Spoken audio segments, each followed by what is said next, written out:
Shalom Avracha, que le bon Dieu vous protège, vous donne la santé et la joie. Vous savez très bien que aujourd'hui, tout le monde s'intéresse à la nouvelle technologie, l'Internet, l'iPhone, tout. Aujourd'hui, le monde entier, il est presque avec des applications, d'une manière que le monde il devient très très facile. Le monde il est trop accéléré vers la technologie et de l'autre côté, cette technologie qu'elle est bien, mais elle est un peu dangereuse. Parce que dans le monde entier, il est connecté à la technologie. On ne peut pas savoir. Vous imaginez si un jour il n'y a pas d'électricité, eh ben, rien ne marche. Un homme, il peut avoir un iPhone. Si la batterie elle ne marche pas, c'est fini. Le iPhone, il lui sert à rien du tout. Aujourd'hui, il y a aussi le cyber, les virus anti-technologiques qui peuvent effacer tout.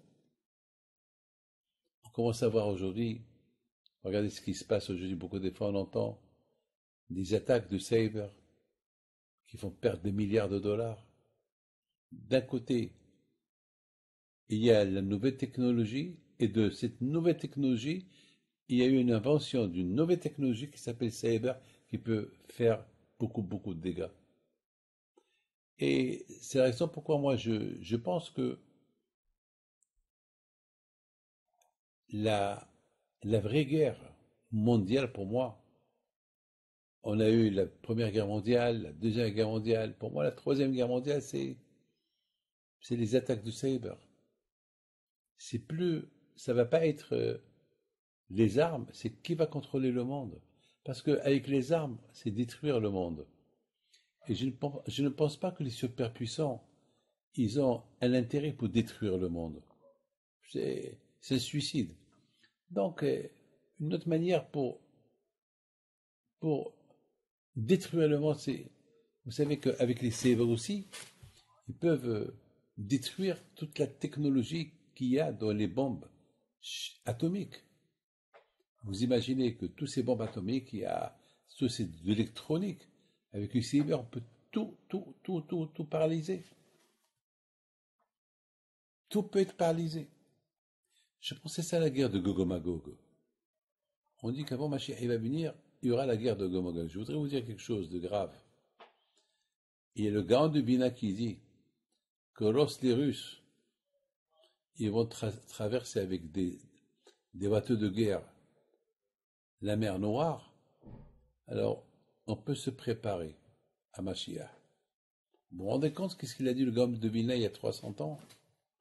Et cette semaine, on a vu que les Russes, pour la première fois, ils sont rentrés dans la mer Noire.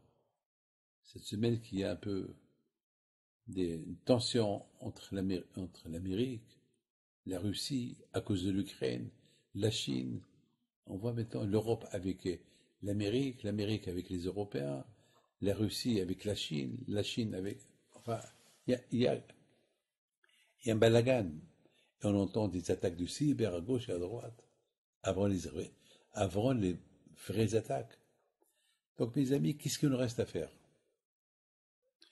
Eh bien, ce qu'il nous reste à faire, c'est prier. Priez à Kadosh Baruch Hu. Priez à Kadosh Baruch Hu que Be'ezat Hashem, quand je prie la porte la paix dans le monde, que Mashiach y vient, sans guerre, sans problème, sans attaque, sans peur, sans rien. Cette semaine en Israël, on a eu 2, 3 secousses, tremblements de terre. C'est presque la 7e ou la 6e en un mois. Et c'est des messages du bon Dieu qu'on fait Teshuvah, qu'on retourne vers Hachem. Le corona, les guerres, le, malheureusement l'économie, tout devient cher. C'est de la folie. Aujourd'hui, en Israël, même dans le monde, tout devient cher. Et ici en Israël, les maisons ils sont montées de 13%. Le manger est monté, tout monte. Rien ne descend, tout monte. Mais les pauvres, et le salaire ne monte pas. Les jeunes et pauvres qui ont l'habitude de gagner leur SMIC, ils continuent à gagner le SMIC et la vie, elle monte.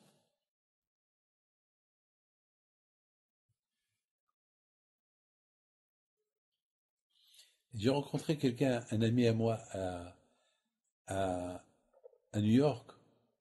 Il s'appelle Monsieur Nougri. Il m'annonce que son copain, son meilleur copain, qui habite à Los Angeles, qui était multimilliardaire, il est décédé. Pendant 4 ans, il était malade. Je le connais bien. Il est venu me voir 2, 3 fois à New York. Et à la fin, il est mort. Il m'a dit son ami, Rabbi David, à quoi sert de travailler toute une vie pour l'argent? Je lui dis, c'est maintenant que tu sais ça? Tu ne le sais pas? Il me dit, je sais, mais j'ai pas voulu savoir. Mais là, je vois une réalité devant moi. Mon ami, il a fait de l'argent. Il a travaillé toute sa vie pour faire de l'argent. Il était mort. Il a tout laissé. Alors, à quoi sert? Ah, je dis, qu'est-ce qu'il faut faire? Il m'a dit, ce qu'il faut faire, c'est connaître davantage Hachem. C'est là que j'ai réalisé qu'on ne prend rien du tout avec nous. J'étais aveugle. Je dis, bon, Hachem, grâce à Dieu, tu t'es rendu compte. C'est pas toujours trop tard. Mes amis, que le bon Dieu nous aide à avancer dans la Torah, dans la religion, dans la Emouna, et bien, Ezat Hashem, que personne ne soit, Ezat Hashem,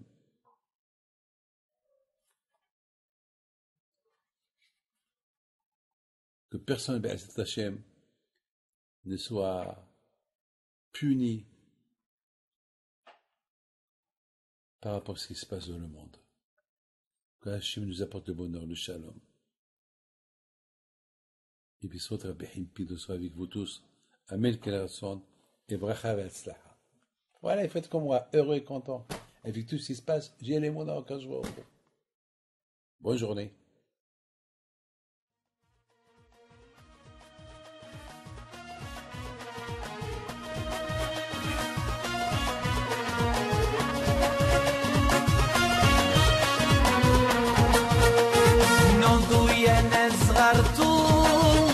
على ربيع حيم بنتو وقف لنا زي خو